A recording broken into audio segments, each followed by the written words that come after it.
Crimson Tide fans, before we get today's video started, be sure to hit that big red button and subscribe to the Alabama Football Report, your one-stop shop for everything Alabama Crimson Tide athletics news all season long. The Tide football team narrowly escaped Gainesville with a victory. We're about to do our 5 overreactions right now from that win down in the swamp. Be sure to hit that subscribe button and, hey, maybe even tell your Crimson Tide fans about the Alabama Football Report.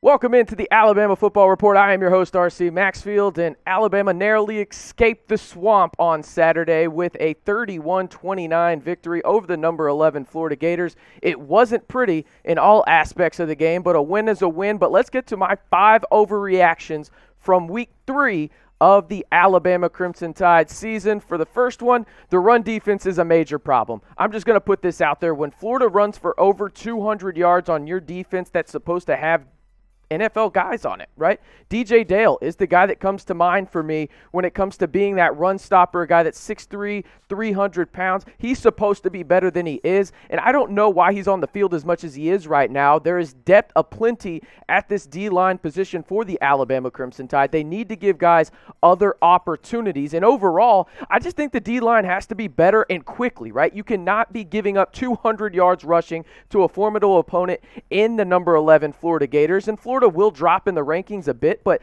I don't think it should be by 1 or 2 spots after they really held in there the whole time with the Crimson Tide. I am worried about this D-line and what's going on with it right now. I think some adjustments need to be made because of the run defense, and hopefully that's the case moving into Southern Miss, but I won't be sold on the improvements until I see it in SEC play. And the first game of this year in SEC play against the Florida Gators was a no-show for the defensive line and the run stoppers on that defensive line. But what you think? What was your one-word reaction to describe the Bama run defense versus number 11 Florida? Mine was abysmal. I thought that they really just lacked effort on some plays overall. I thought that some guys did show improvement on it. Will Anderson obviously helped, but he's not technically on the D-line. He's kind of a hybrid guy, can put his hand in the ground and also go out there and drop back into coverage. I thought he was phenomenal, but strictly talking about guys with their hands in the ground, they have to get better against the run because this will not last in the SEC against teams like Georgia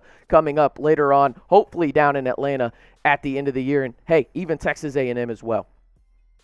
BetUS is today's video sponsor. Be sure to go over to chatsports.com/TVBet, or TideBet, excuse me, and use the promo code TIDE125. Again, that is chatsports.com/TideBet, promo code TIDE125 to get a 125% deposit bonus. And let me tell you this right now. Looking at what Alabama has done so far when it comes to betting this season, I am steering clear of the Crimson Tide other than win-losses. And even yesterday was a little bit of a heart attack type moment for the Crimson Tide. Against the spread, not ideal so far, 1-2. Over, under, 2-1. Again, typically you want to steer clear of teams like this early on in the year. Win-loss, maybe you can do that. But overall, when you look at what Alabama has done on the field, it makes sense, right? But you can go over to BetUS and then maybe bet a little bit on your Alabama Crimson Tide. Again, that link is chatsports.com/TideBet. Use the promo code TIDE125 and say you put $100 down. They'll match it and then some and give you $125 on top of that to play with on the site to get your grand total to $225. So head over to chatsports.com/TideBet.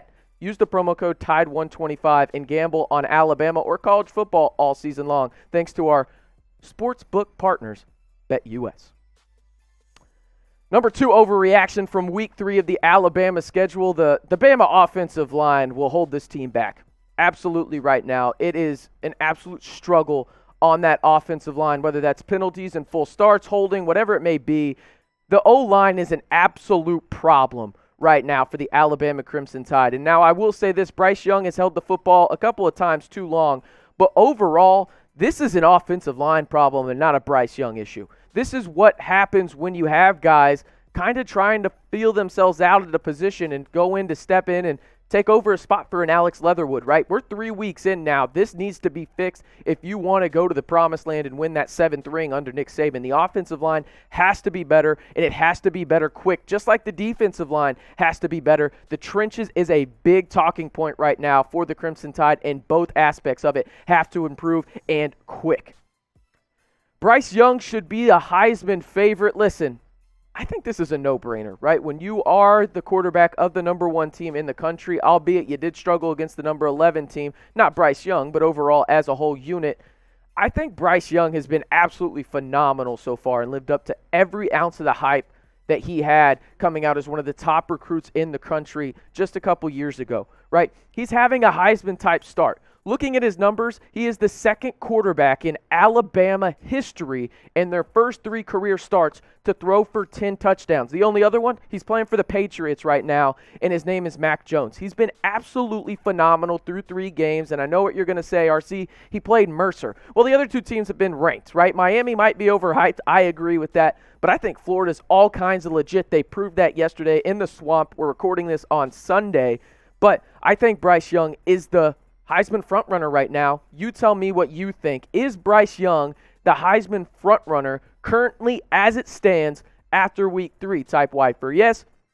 Type in for no. I better see a lot of Y's down there. I think there's some other guys out there, and I want to preface my Y by saying this. This could easily change even next week, right? If somebody emerges, I just don't think there's been a clear-cut guy to emerge quite yet in any of the landscapes of college football right now. So I think Bryce Young being on the number 1 team in the country and doing something only Mac Jones has done in Alabama Crimson Tide history put him firmly as the front runner as of week 3 in college football.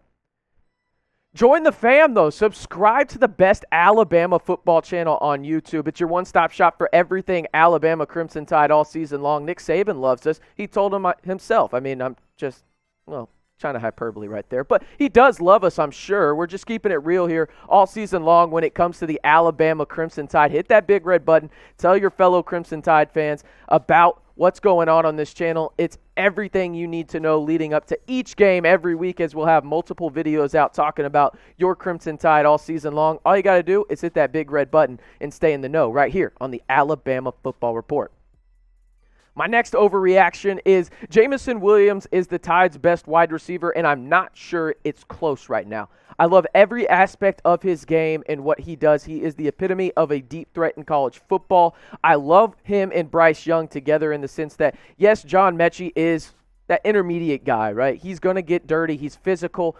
But Jameson Williams kind of does everything else. He is a deep threat guy. He can be used in the screen game. I love JoJo as well, but Williams might be my favorite wide receiver on this team, the transfer from Ohio State, because he can take the top off of the defense. He can go in the intermediate routes. He can use his body. He's not afraid to get down and dirty blocking either. Probably needs to improve on the blocking a little bit, but I love what he does right now. And again, I think Williams is the different. He's just different from any wide receiver on this roster currently right now, and I think that makes him the best one because he can do everything well on the football field, if not at an elite level.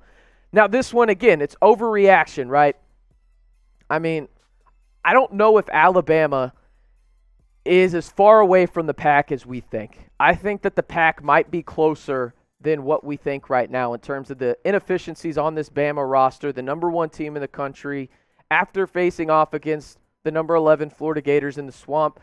I think that teams around the country look at Bama and know that they're Bama, right? But they are not the clear-cut favorite right now in terms of I think other teams should be involved in this mix. And I think that that's good for college football, but as a Bama program, typically you're the favorite, right? Simple and plain, that's what happens. You are the favorite because you have Nick Saban and the best team in the country.